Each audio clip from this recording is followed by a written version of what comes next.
In just 19 days, one man has turned the entire Catholic Church on its head, not through scandal, not through politics or controversy, but by doing something far more powerful, small, radical acts that are sending shockwaves from the Vatican all the way down to local parishes around the globe. I'm talking about Pope Leo XIV, and what he's done in less than 3 weeks has left cardinals speechless, bishops confused, and millions of Catholics asking one simple but seismic question: is this the revolution the Church has been waiting for? Before we jump into the 10 incredible changes he's made, changes that may reshape the Church for generations, I want you to drop a comment below telling me where you're watching this from. Because what we're about to talk about affects you. It affects all of us. And honestly, I think this video found you for a reason. Also, if you believe God still works in mysterious, unexpected, and beautiful ways, hit that like button. And of course, subscribe, because in the coming weeks, I'm bringing you real stories from inside the Vatican that you won't hear anywhere else. Alright, let's dive in.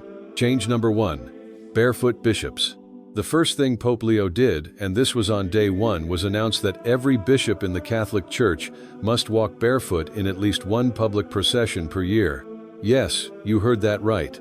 We're talking about thousands of bishops around the world. They're not doing this inside some ornate cathedral or behind closed doors. They're doing it on the streets. Streets where homeless people sleep, where kids kick soccer balls around potholes, where life is raw and real. At first, I thought, okay, that's symbolic, but why? Then I heard the story behind it, and it changed everything. It was the 2nd of July, 1987. Back then, Pope Leo wasn't Pope Leo. He was just Father Robert, a young missionary serving in rural Peru. No Vatican robes, no marble offices, no entourage. Just a priest in the hills, trying to bring hope where there wasn't much. One afternoon, a boy came running up to him, tears streaking down his dusty face. "My sister's dying," he cried. "The village priest is gone." Without a second thought, Father Robert followed the boy. But here's the catch. The road to that village wasn't paved. It was rough, jagged stones, thorns sharp enough to slice skin, and miles of scorching Sunday. It was a path most of us would hesitate to walk, even with boots on. But no one in that boy's village had shoes. They couldn't afford them. So you know what Father Robert did? He took his shoes off. He walked 2 full miles barefoot, with rocks cutting into his feet, the sun beating down, blood dripping from open wounds. When he finally reached the dying girl, something unforgettable happened. An elderly woman gently kissed his bleeding hand and whispered, "You came like us, now we believe you." From that moment on, Father Robert made a promise. He would never wear shoes unless the people around him could wear them too. Now, as Pope Leo XIV, he's asking every bishop to learn the same lesson. If you're going to lead the people, you'd better be willing to walk like them. Or, in this case, walk without shoes at all. Can you imagine? Some bishops who've spent decades riding in sleek black cars, dining in polished halls, suddenly being told, "You're walking barefoot where addicts sleep and kids cry." Some were shocked, some were offended, but Pope Leo didn't back down, because he remembers that bleeding road in Peru, and he knows, sometimes leadership doesn't look like a throne, it looks like blisters and dirt. Change number 2, the Vatican's most sacred garden, now open to the homeless. The second change, even more radical. Pope Leo ordered that a section of the Vatican gardens, yes, those legendary gardens, hidden behind walls for centuries, manicured with the care of generations, be opened every single night to homeless individuals. Let that sink in. The most exclusive real estate in the Catholic world, property, walked by saints and guarded by Swiss soldiers, is now a place where the homeless sleep under trees. They're fed warm meals, they're given clean blankets, and maybe more importantly, they're given safety. No press, no politicians, no cameras, just quiet dignity. When some Vatican officials raised eyebrows, Pope Leo had a simple, almost poetic answer. If the Garden of Eden was meant to be shared, then so should ours. And again, there's a story behind this. It's January 1979. Young Robert is a college student volunteering at a soup kitchen in Chicago. Every Wednesday night, He ladles stew into chipped bowls. No sermons, no spotlight.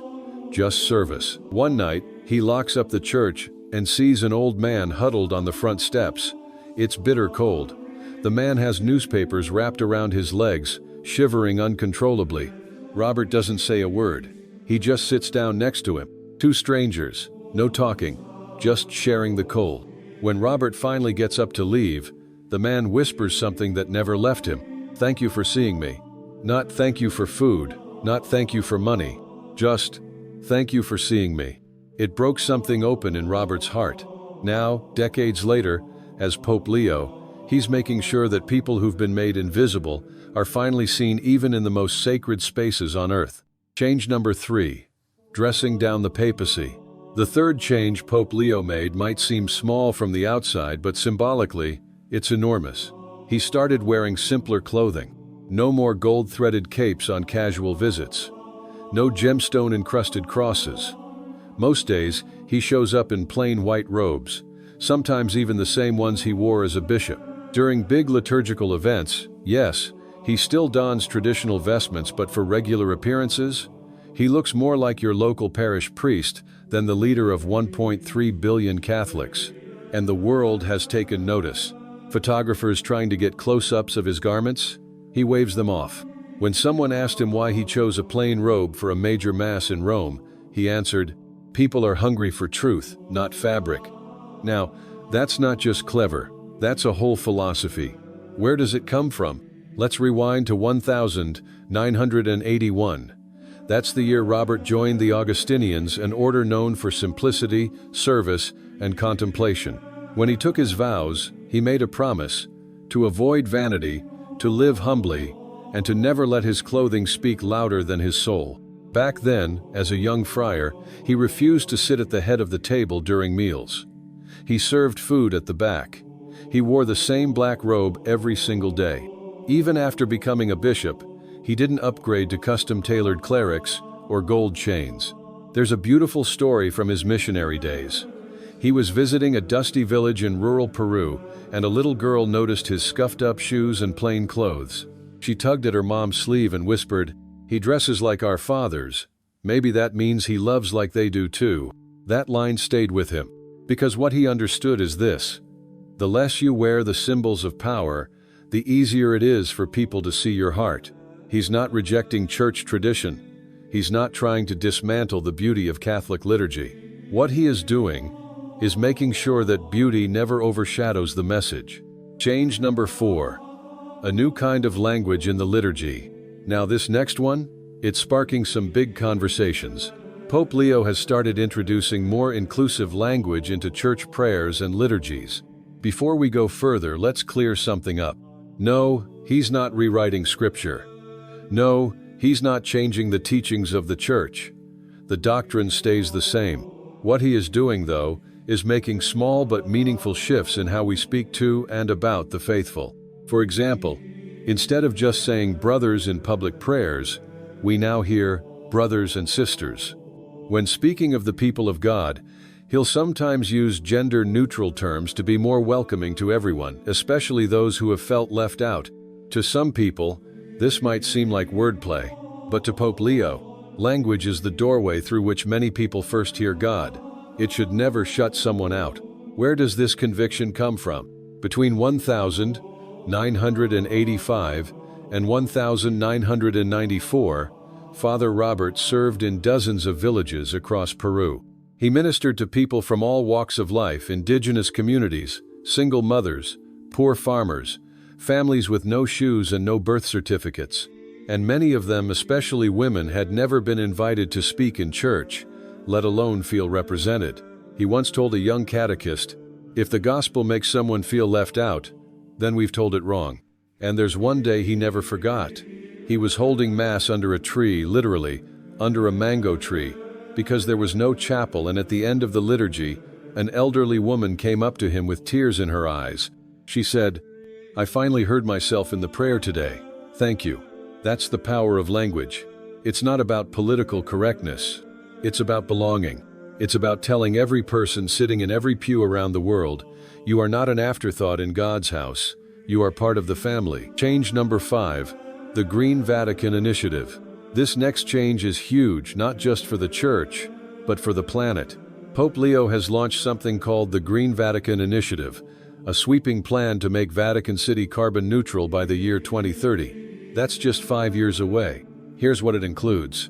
Solar panels on Vatican buildings, drastically reducing single-use plastics, water recycling systems, massive tree planting efforts, ethical sourcing for food, paper, and textiles, encouraging every Catholic diocese to follow suit.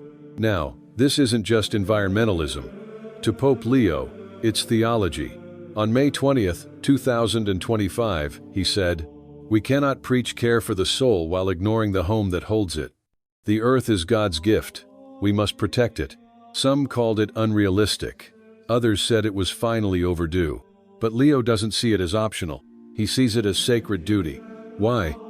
Because of something he saw with his own eyes. It was 1992, and Father Robert was visiting a small Amazonian village he'd dreamed of seeing since he was a teen. He imagined trees that reached the sky, wildlife in every direction, children laughing in green fields. But when he got there, he saw devastation. Trees cut down, fires still smoldering from illegal burns, rivers brown and thick with waste, kids coughing from the smoke, plastic clogging the banks. And then, a little girl no older than 6 looked up at him and said, "We can't pray under the trees anymore, they're all gone." That crushed him, because for her, the trees weren't just nature, they were sacred space. Now, as Pope Leo, he carries that moment with him every day. It's why he once said, "There is no holiness in stained glass, if the sky above it is dying." He believes the Church can't keep talking about eternal life while ignoring the life that's disappearing right now. So he's doing something about it, not just in words, but in action. Change number 6. Decentralizing power, trusting local churches. Here's where things get truly revolutionary. Pope Leo has begun handing over real decision-making authority to local dioceses around the world. That's right. Instead of requiring every major decision about liturgy, culture, even certain pastoral practices to be approved in Rome, Pope Leo is telling local bishops, "You know your people, lead them."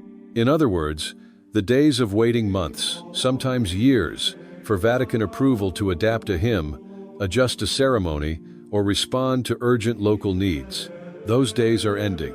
This shift isn't about chaos, it's about trust. Leo explained it beautifully during a private meeting with church leaders. You cannot lead a village from a balcony in Rome. You must be close enough to hear their voice. Now, that line didn't come out of nowhere. It was born high in the mountains of Peru. Back in 1988, Father Robert was assigned to a remote Andean village with no phone lines, no electricity, and no direct contact with church headquarters in Lima, let alone the Vatican. At first, he was overwhelmed. There was no formal structure. The people held their own baptisms. They organized weddings. They ran Bible studies under trees and held funerals in courtyards without asking permission. He thought it was chaos. But slowly, he began to see something deeper. These villagers weren't breaking rules. They were serving with love. They didn't wait for orders because they weren't looking for control, they were responding to need. He once asked a local elder, "Why didn't you reach out to the Archdiocese in Lima for help with these ceremonies?" The elder chuckled and said, "Because God already lives here. We just listen."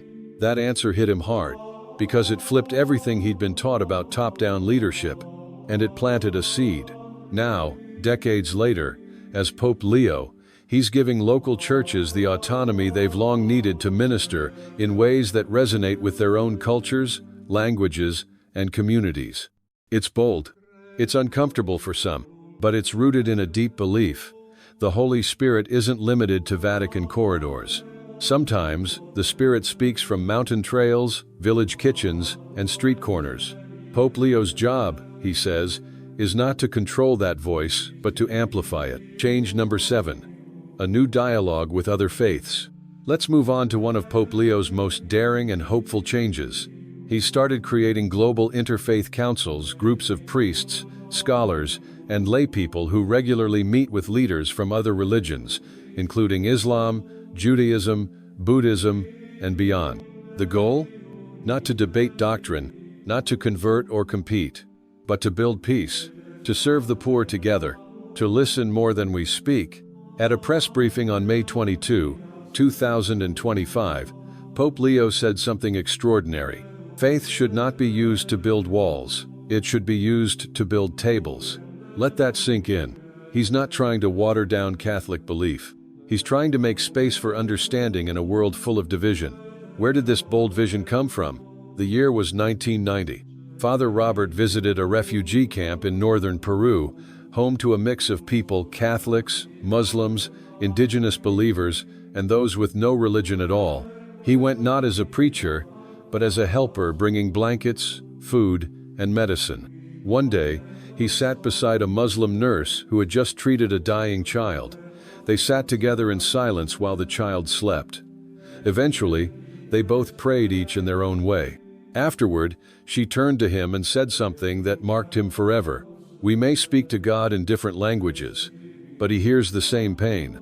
Later, when Father Robert moved to Chicago, he served in a neighborhood where churches, synagogues, and mosques stood on the same block. He learned that sometimes the best form of leadership is listening not just to your own, but to everyone. Now, as Pope Leo, he's living out that lesson. He believes that fear grows in silence, and understanding begins with presence. These interfaith councils won't change doctrine, but they may just help change the world. Because as he says, if peace is ever going to last, it must begin with a handshake, not a sermon. Change number 8. Money on the altar, transparency in church finances. Now this one, it's shaking things up big time. Pope Leo has ordered independent audits of church finances across dioceses and Vatican departments, and he's made key financial reports public for the first time in decades. Yes, public. No more vague line items. No more mystery about where donations go. And no more pretending that accountability is optional. On May 24, 2025, he made a powerful statement. If we ask the faithful to give with open hearts, we must manage those gifts with open books. Where does this conviction come from? Let's go back to 2001, when Robert was elected Superior General of the Augustinian Order, a global role that involved managing budgets, staff, and projects in over 50 countries. During his first year, he discovered a troubling issue, missing funds in one of their humanitarian projects. He didn't ignore it. He rolled up his sleeves and spent weeks going over receipts, spreadsheets, and contracts. He fired dishonest administrators. He rewrote transparency guidelines. And he made one painful but profound conclusion. Money isn't the problem. Silence island. Now, as Pope Leo, he's determined to earn back trust that was lost over decades of financial confusion and, in some cases, corruption. He's not trying to embarrass the church. He's trying to heal it. Because to him, financial transparency isn't bureaucracy. It's faith in action. As he once put it, the truth should not be hidden in a drawer. It should be placed on the altar. Change number 9. Giving the mic to the young, listening without filters. No other pope, in the first 30 days of their papacy, has ever hosted a closed-door session exclusively for youth from around the world, from Brazil to the Philippines, from Uganda to Poland, with one mission: to listen. Only listen. No cardinals, no bishops, just young people. And one man in white, asking a simple question: what do you want to say to the Pope? A 7-year-old girl from Kenya burst into tears. A boy from Argentina sat still, clutching a wooden crucifix. A young man from Vietnam stood up, voice trembling, and said, "We don't need a perfect church, we just need a real one." And that sentence struck Leo XVI like thunder, because once upon a time, he was the man sitting under a tree, listening to a child. Back in 1994, Father Robert was working in the slums of Lima when he got invited to a remote Amazon village. Sitting under a mango tree, a native boy tugged at his sleeve and asked, with piercing eyes, "Why does God speak to the priests but not to me?" Robert was silent, not because he didn't know the answer, but because he realized this was a question the church had never dared to face. From that moment, he began organizing listening circles. No homilies, no dogma, just candles, silence, and honest stories. Now, as Pope, He's extending those circles across the world. Leo XVI founded the Vatican Youth Council, made up of 24 members aged 16 to 29, who now directly advise on high-level church decisions from evangelization to climate action. In every session, he doesn't speak. He listens, takes notes, and sometimes he cries, "Why?" Because a church that doesn't listen to its youth is a church that's already dying, and he knows that better than anyone. Change number 10. Breaking bread with the outcast, no more us versus them. One of Leo XVI's most controversial decisions? He celebrated a private mass for people the church had long shut out.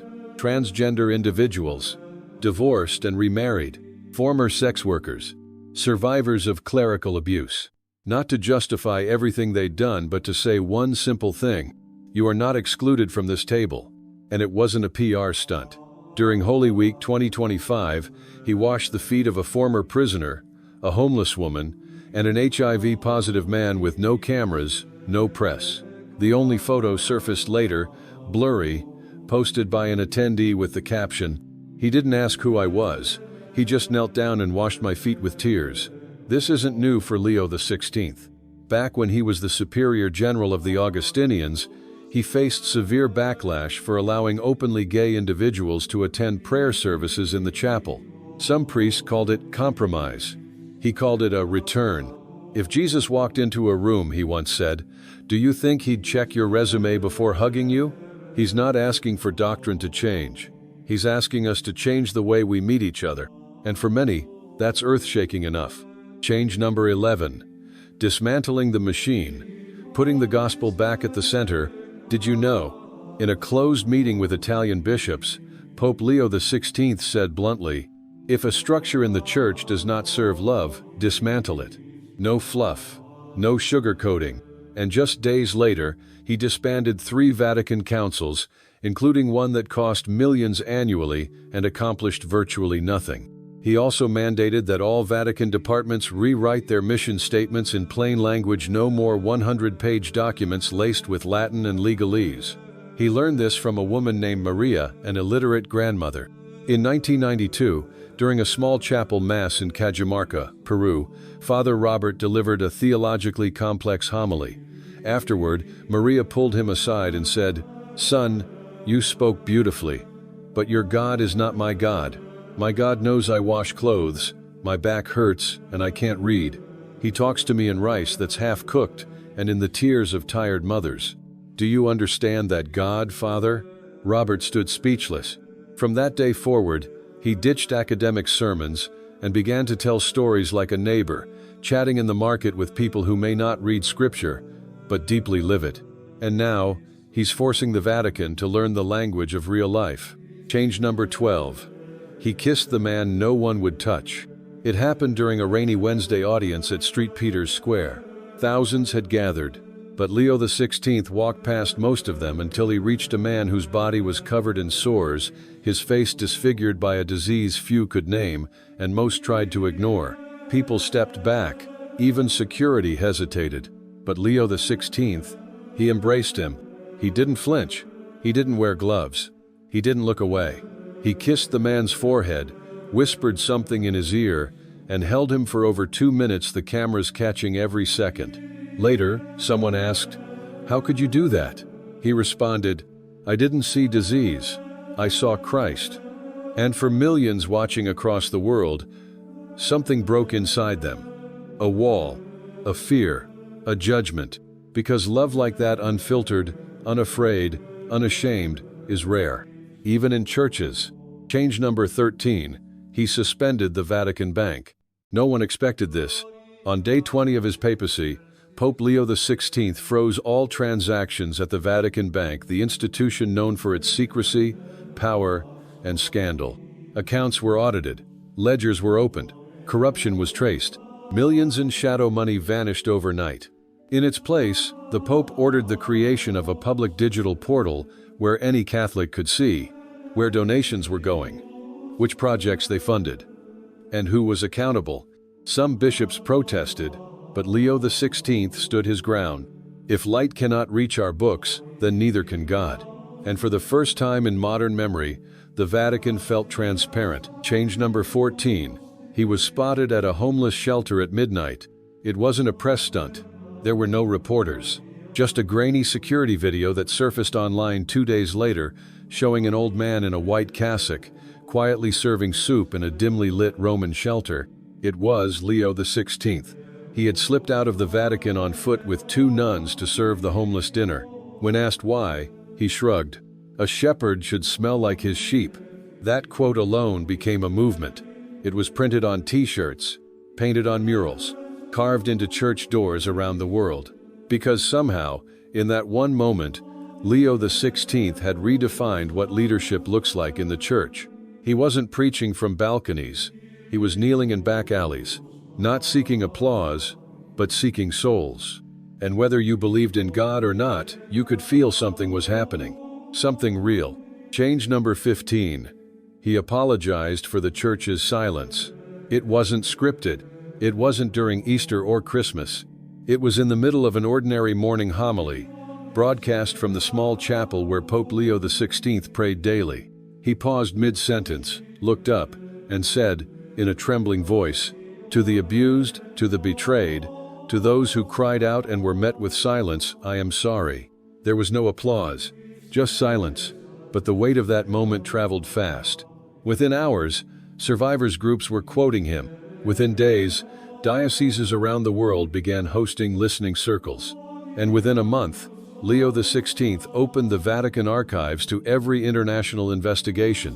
One survivor said, "For the first time, someone in white heard my cry." Change number 16. He was caught riding the metro. It sounds made up, but it's true. 2 weeks into his papacy, blurry phone photos began surfacing online. A man who looked like the Pope sitting alone on a metro train in Rome wearing a worn coat, reading a book, holding a small bag of bread. It was Leo XVI. He had taken the subway to visit a dying friend in a nearby hospital without guards, convoys, or ceremony. When journalists asked why he didn't take the Popemobile, he smiled and said, "Because Christ never had one." Change number 17. He removed a painting from his office. Inside the papal office, there had always hung an imposing Renaissance painting, a portrait of a triumphant pope dressed in gold and crimson, carried on the shoulders of men. Leo XVI had it taken down. In its place, he hung a photo, black and white, blurry, of a Salvadoran priest lying in a pool of blood at the altar, assassinated mid-mass for speaking against injustice. When a bishop asked if it was too disturbing, Leo XVI replied, "If I ever forget what a shepherd risks for his sheep, this will remind me." It wasn't decoration, it was a compass. Leo XVI wasn't changing furniture. He was changing the story of what it means to lead, to follow, to be Catholic.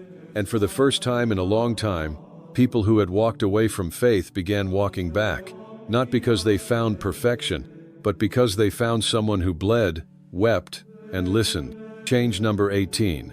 He broke tradition at the Holy Thursday Mass.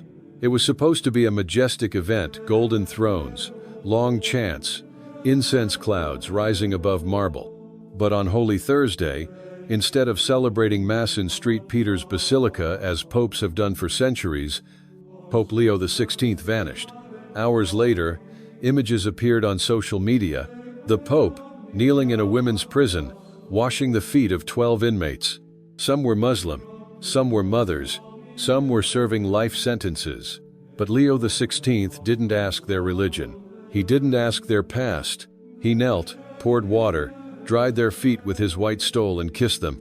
One inmate sobbed, "No one has touched me with tenderness in 17 years. And at that moment, the Holy Thursday ritual, often seen as a grand gesture, became intimate, wounded, real. Change number 19. He told the truth about his own doubts. In a rare late-night interview, the journalist hesitated before asking, "Do you ever doubt?" Most popes would offer a gentle evasion, theological, elegant. But Leo XVI leaned forward and said, "Yes, more than I'd like. I've doubted God in funerals. I've doubted grace while watching bombs fall. I've doubted the church when it betrayed its own people. But I've never stopped walking. Faith is not certainty. It's the courage to keep walking through the fog." Those words were clipped and replayed millions of times. shared by atheists, quoted by rabbis, printed by newspapers that hadn't covered religion in years. Why? Because it made room. Room for the broken, room for the unsure, room for those who thought faith was only for the flawless. Change number 20. He asked to be interrupted. This may sound small, but it wasn't. Early in his papacy, Pope Leo XIV told his aides, "If I'm ever speaking too long or dodging a question, or missing the heart of what's being asked, interrupt me." They laughed, unsure if he was joking. But he was serious, and not just with his staff, with everyone. He allowed refugees to interrupt his speeches. He allowed children to run up to him mid-sermon. Once, in a live Q&A, a widow stood up trembling and shouted, "Why did God take my son?" The room fell silent. The Pope put down his notes and walked to her. He didn't offer doctrine. He held her hand and whispered, "I don't know, but I'm not leaving your side." That moment, unscripted, raw, echoed louder than any encyclical. He wasn't performing holiness. He was living human. And somehow, that was holier than anything Rome had seen in years. Change number 21. He skipped the front pew. At the largest gathering of bishops in years, a global synod meant to shape the future of the Church, everyone expected Pope Leo XVI to take the front seat. But when the doors opened, he wasn't on the stage. He wasn't in the center. He was sitting quietly in the back row. No entourage, no spotlight, just a notebook, a pen, and eyes that listened more than they spoke. When asked why, he said, "The shepherd doesn't always lead from the front. Sometimes, he walks behind to make sure no one is left behind." Change number 22. He said, "I was wrong." This one shocked even his closest advisors. During a speech on the environment, Leo XVI referenced a statement he had made years ago as a cardinal one that dismissed climate change concerns as exaggerated. He paused, then looked directly into the camera and said, "I was wrong, I was uninformed, and I repent for the harm my words may have caused." No pope had said those three words in public memory. I was wrong. But Leo XVI did with no excuses. And that act of humility sent ripples through every level of church leadership. One young Catholic tweeted, "He didn't lose authority, he gained trust." Change number 23. He gave the Vatican garden to the homeless. The Vatican garden's lush, ancient, carefully manicured had always been off-limits to the public. A quiet space for popes, for cardinals, for rest and reflection. But one evening, Leo XVI took a quiet walk through the garden, and the next morning, he made a decree. Open the gates, let the poor in, make it their sanctuary too. Now, every Thursday evening, the Vatican gardens host a simple gathering. There's bread, there's soup, there's music, and homeless men and women sit beside priests and diplomats not as charity cases, but as guests. Leo XVI joins them sometimes. Not to speak, just to be. One man who had lived on the streets for 12 years said, "No one had looked me in the eye in a decade until he did." Leo XVI wasn't trying to save the church with grand strategy. He was saving it one human moment at a time. And oddly, it was working. Faith began to feel like home again. Not because the rules had changed, but because the heart had returned. Change number 24. He rejected the gold ring. Traditionally, a newly elected pope is given the fisherman's ring, a symbol of authority, cast in gold, and worn as a sign of divine appointment. When it was presented to Leo XVI, he held it in his hand for a long time. Then he said, gently, "Make it of wood." The officials were stunned. He explained, "Peter was a fisherman, not a king. I want to feel the splinters. Let the weight of this office remind me not of power but of poverty." And so, for the first time in modern church history, a pope wore a simple wooden ring, one that cracked slightly with age, one that wasn't valuable unless you knew the story. Change number 25. He took down his own portrait. In many cathedrals and chancery offices, the walls are lined with portraits of bishops, cardinals, and always, the current pope. But Leo XVI noticed something. In a children's shelter run by the church, there were pictures of him in nearly every hallway. He visited one day and took them down with his own hands. The director looked panicked, but the Pope smiled and pointed to the children. "Put their pictures here. They are Christ." From that day on, The only images on the walls were of the kids laughing, playing, healing. And in the corner, one candid photo, Leo XVI tying a child's shoelace. Change number 26. He forbade a statue in his honor. It was just a proposal, a bronze statue, larger than life, to honor Pope Leo XVI's reforms. The sculptor was already chosen, designs approved, but Leo XVI caught wind of it and issued a quiet order. No statues, no monuments, no legacy made of stone. And when asked why, he said, "Let them remember the acts, not the man. If I've done anything good, it should live in their hands, not in marble." And so the space that was meant for a statue became something else.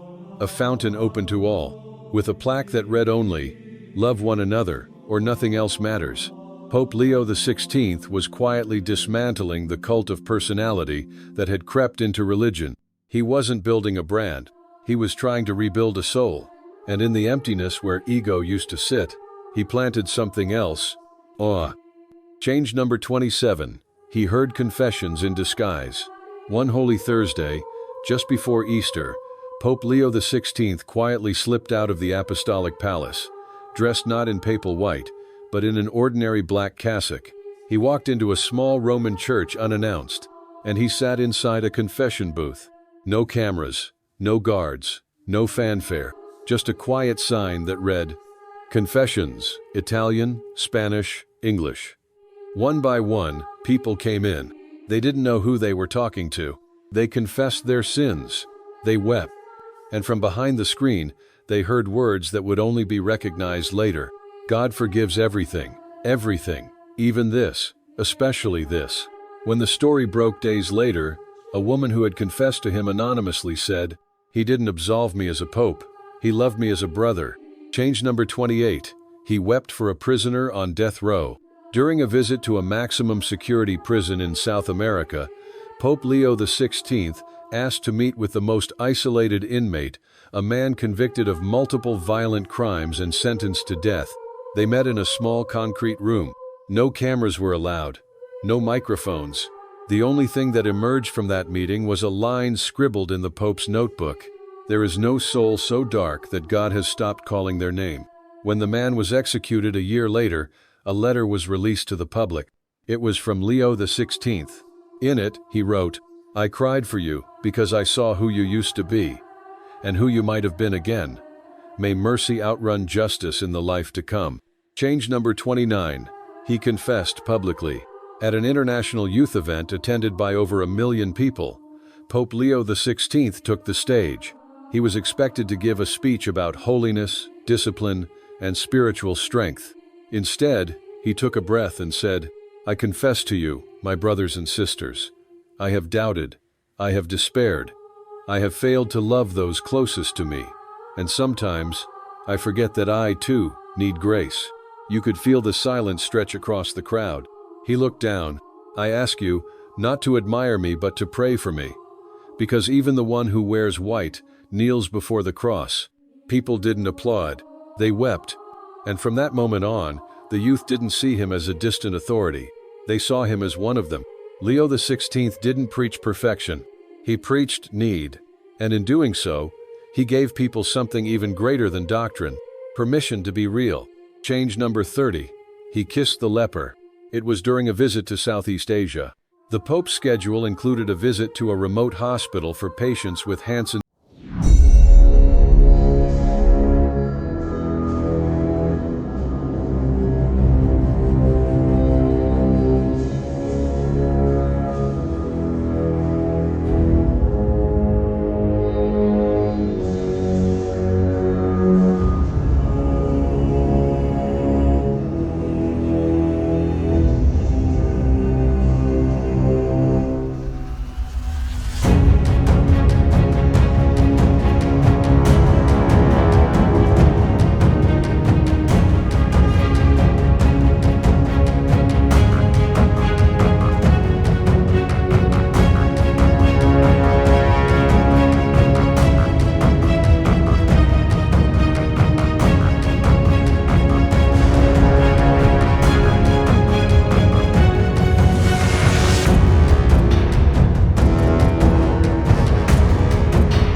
reportedly said. He wasn't being reckless. He was being available. Change number 32. He touched the wounds of a dying man. One night in a Roman hospice, Leo XVI visited a man who was dying of AIDS. The man was unconscious, abandoned by his family, wrapped in bandages and tubes. The Pope sat beside him for hours, said nothing, just held his hand. When the man stirred, groggy and weak, he muttered, "I don't want to die dirty." Leo leaned in close. "You are not dirty, you are beloved." He anointed him gently with oil, forehead and feet, and kissed his temple the way a father might. The man died hours later, and in his final moments, someone was there to say, "You are not forgotten." Leo XVI didn't just touch skin. He touched shame and lifted it. He didn't just walk into the wounds of the world. He let them walk into him. And through it all, he became the one thing this broken world still dares to believe in: a witness. Change number 33. He vanished from the Vatican on the holiest night. It was Christmas Eve. The world was watching. Millions awaited the televised Mass from St. Peter's Basilica. The grand choir was ready, cameras positioned, cardinals in place. But when the moment came, Leo XVI was not there. Confusion spread like wildfire. No statement, no announcement, only silence. 2 hours later, a grainy photo surfaced on a local Italian blog. It showed a man in a plain black coat, sitting on the curb next to a group of homeless people, sharing a blanket and passing out sandwiches. That man was Pope Leo XVI. Someone asked him, "Why aren't you in the Vatican?" He smiled, teeth chattering in the cold, because Christ wasn't born in a palace either. Change number 34. He rejected titles, even his own. When addressing himself in speeches or letters, Leo XVI dropped many of the traditional honorifics. No Supreme Pontiff of the Universal Church. No His Holiness in gold print. Instead, he often signed his name with a simple phrase, "Servant among you." In a 6-page letter to the cardinals, he even wrote, "If we ever speak of crowns, let it only be the thorns we deserve, and if we wear white, may it not blind us to the blood beneath our people's feet." It shocked the hierarchy, but it awoke something deeper in the faithful, a return to truth. Change number 35.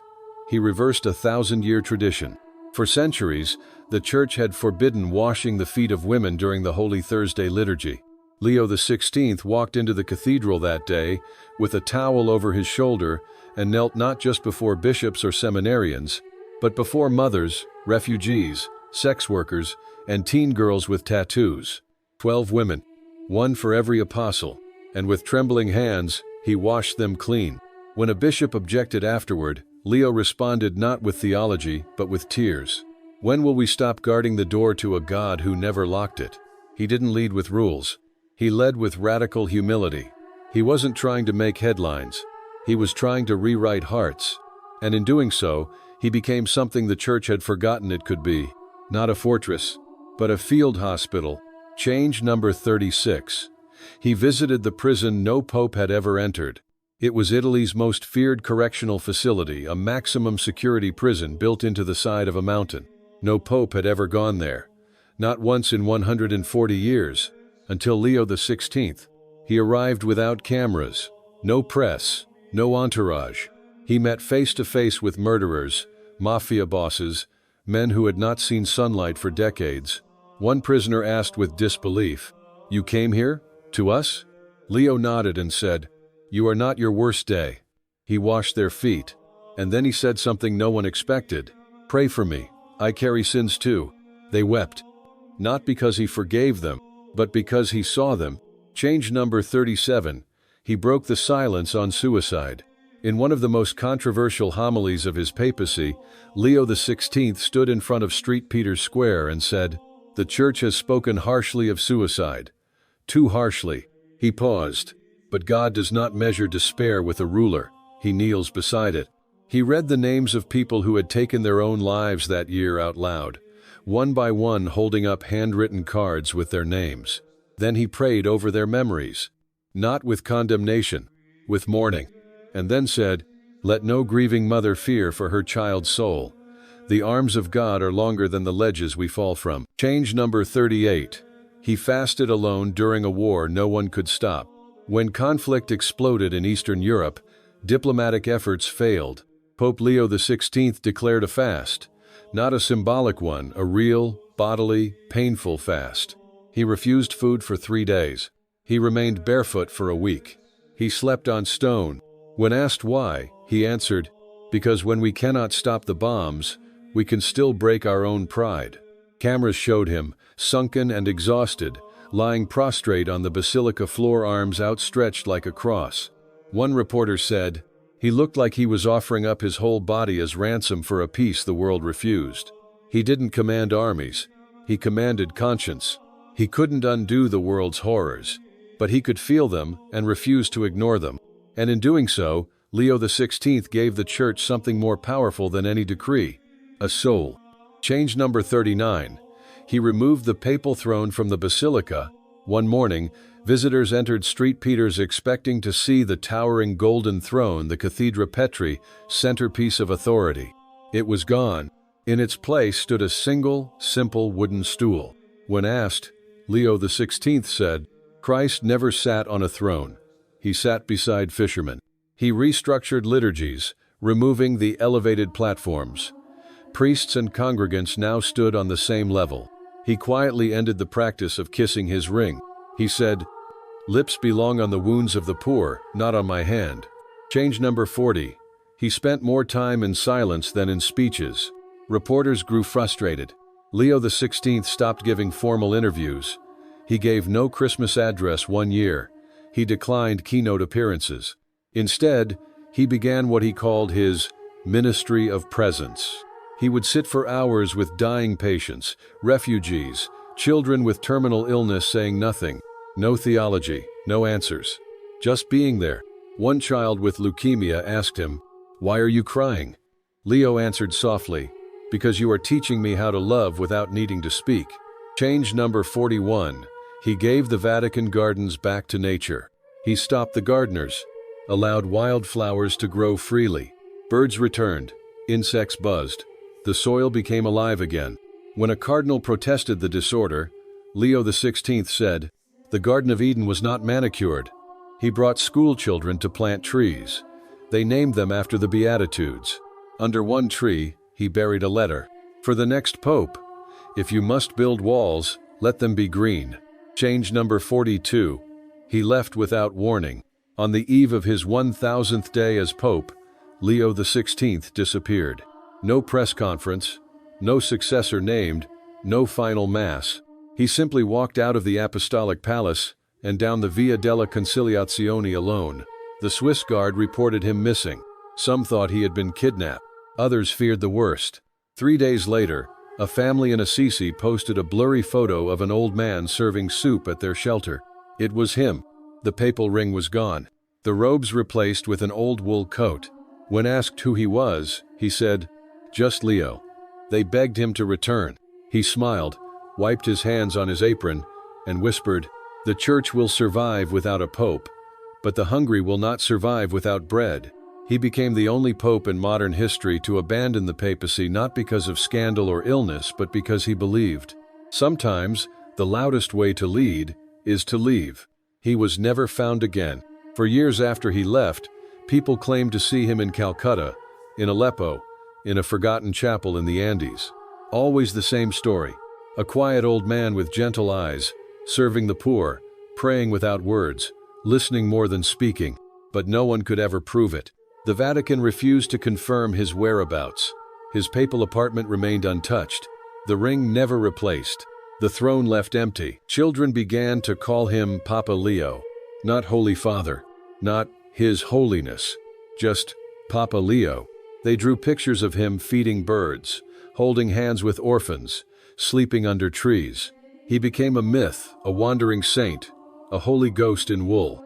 One day, a 7-year-old girl mailed a letter addressed simply, "To Papa Leo, wherever you are." Inside it read, "If you're not the Pope anymore, can you be my grandpa?" His final letter arrived long after he was gone. 5 years after his disappearance, a weathered envelope appeared on the desk of the new Pope. No return address, just a seal pressed into plain wax. Inside was a short, handwritten note, "To my brother who now wears the weight I once did." If you must speak, speak gently. If you must lead, walk behind the wounded. If you must build, build nothing that cannot shelter a child. And if someday you, too, feel the crown grow heavy, take it off. God won't mind. Leo, servant and son. The empty throne became a symbol. Pilgrims from every continent came to see the stool he left behind. They didn't come to kneel before it. They came to sit on it, to rest, to pray, to remember a pope who once said, "Power is loud, holiness is quiet." And though the world would move on, elect new popes, face new crises, every now and then someone would whisper in a crowd, "Do you remember Leo?" And someone would answer, "How could we forget? He didn't die a pope, but he lived like Christ, not from the chair of Peter, but from the dust of the road. And in that dust, he left behind a question that still echoes in the church, in the world, and in each soul. What would happen if we stopped trying to be great and started trying to be good?"